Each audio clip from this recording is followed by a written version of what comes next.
So what happened in 2012?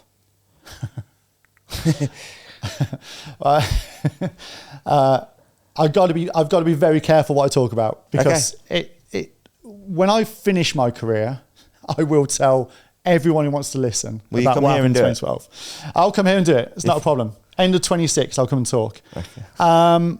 He's called it. Look, it's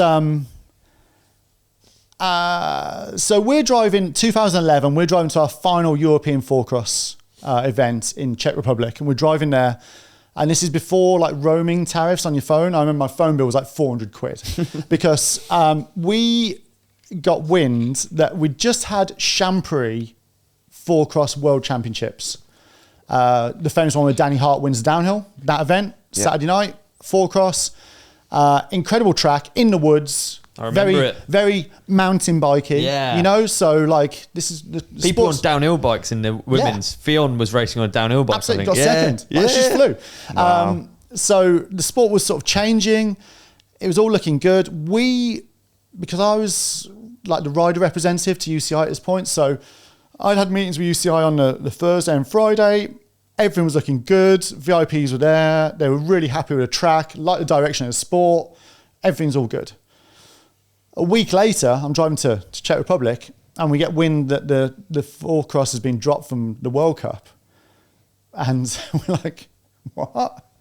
What's going on? This can't be real. This isn't serious. And no, it turned out it was deadly serious. So straight away, and it was apparent, it was very definitive. There was no negotiation. It was out. Don't call us. Don't email us. We're not listening. It's out. Done. So how many months? So what sort of like period of notice were you given then for it to be out? You were literally... Well, it wasn't. We raced the World Championships the week before. Everything's all good. I'm on Wednesday driving to Czech Republic. Yeah. Get wind of this. And it was no consultation with riders. Very, very, very little consultation with any of the organisers. So like your Rare Management who ran Fort William, for example, your Jestev who run Mont St. Anne, all these sort of organisers who run the events that maybe listeners don't know about, but each event has its local organising committee. No one particularly knew about it, but the reason given was the tracks are costing too much money and all the organisers are sort of rejecting four-cross. And you're like, okay, that's a lie, because we know they haven't been spoken to. That's not the case here. And besides which, there aren't any rules to what a four-cross track needs to be. If there's four riders from a start to a finish, it can be on grass, it can be on a track that we associate with jumps and stuff. It could be on snow. Right. It could be in a town centre on tarmac. There's no definition of what four-cross is. It's four riders and start and finish. That's a four-cross race as far as I'm concerned. So that was rubbish, because you could have a World Cup four-cross and have a flat track. It doesn't matter. It's fine. So they just pulled the rug out. So they pulled the rug out. Getting sacked. Everyone involved. Everyone involved. So at that point, there's teams, there's riders, there's mechanics, there's managers, all this stuff. Everyone's just immediate effect sacked. Like there's no sport. By the time we got to Czech Republic, myself and Chris Roberts had formed the four-cross Pro Tour. So we were like, no. It was probably a defining moment in my career, because from then onwards my life's changed a little bit as well. But I went from like full-time rider to, you're not doing this to us. This sport's too good. Just something clicked in me. I'm like, not on my watch. You're not stopping us doing this. Not now. It's just getting good. And so we created Four-Cross Pro Tour. We spoke to the organisers, including Val de Sol, including Fort William, so the iconic four-cross tracks that we knew were permanent. I mean, these places have permanent tracks. Val de Sol had floodlights. It was all in place. Yeah. So we knew they hadn't been consulted because they had a track they wanted to keep using, And all these organisers straight away were like, yeah, we're on board. Whatever you're going to do, we're on board. And Four-Cross Pro Tour was born. The reasons, well, it's... So 2010, border cross is taken to Winter Olympics.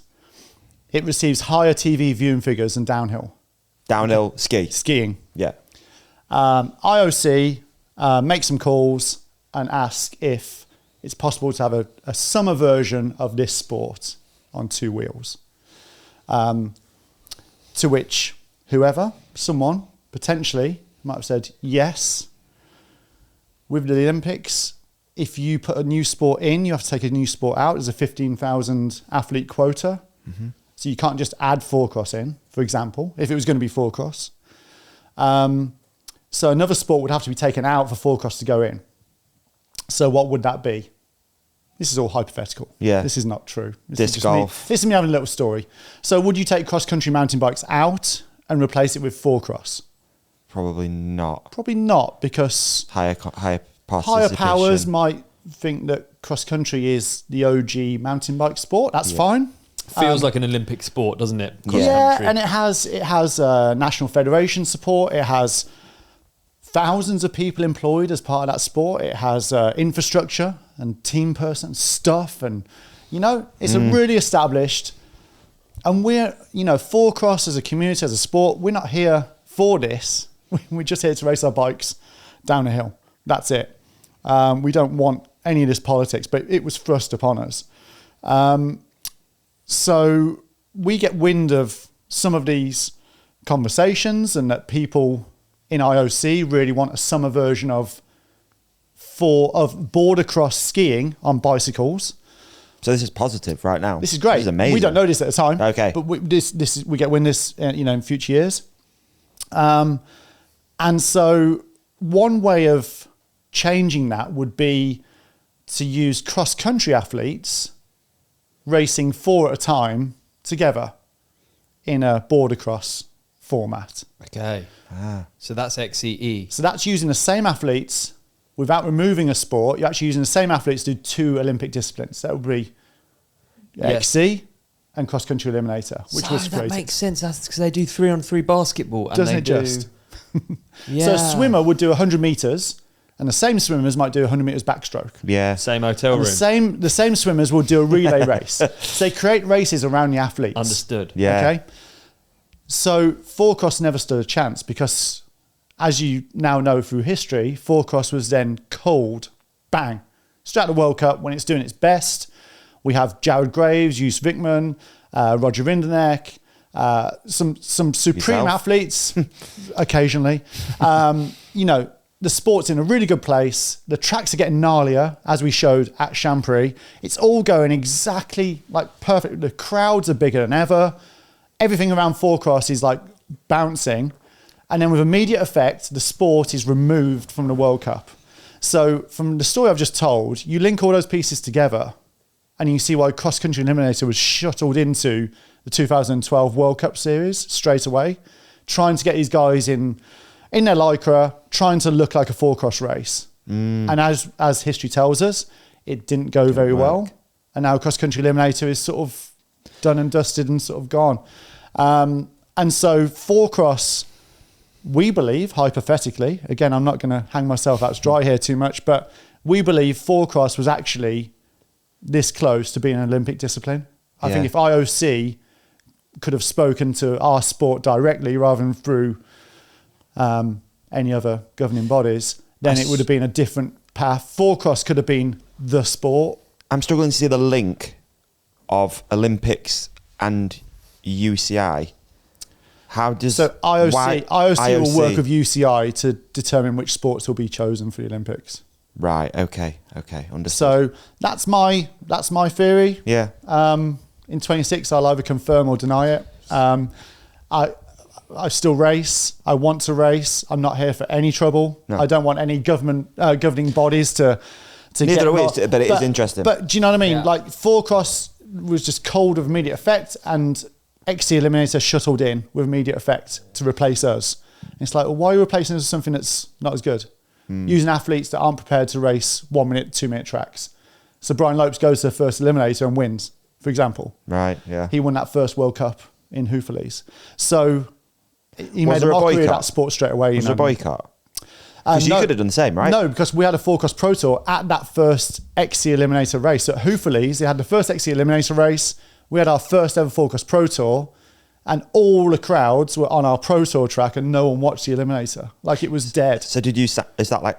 Sorry. It wasn't a so would that boycott, be a just sanctioned UCI event that you ended up creating? Yeah, so we Full Course Pro Tour is Just our happens to be at the events same registered with weekend. UCI, so we have commissaires. We want the rules to be enforced. Like I say, we're not here to cause trouble. We're here to build the sport. We believe in the sport. We want it to be, you know, the best it can be. So after several meetings with UCI, we agreed that we would sanction each race with UCI as Class 1 or Class 2 events. And we continued, you know, to just, you know, the journey of four cross went from World Cup to Pro Tour, and now we're live on TV in countries around the world. And yeah, so we've just come away from the mountain bike industry in some respects, but the sport is growing lovely at the moment. So yeah.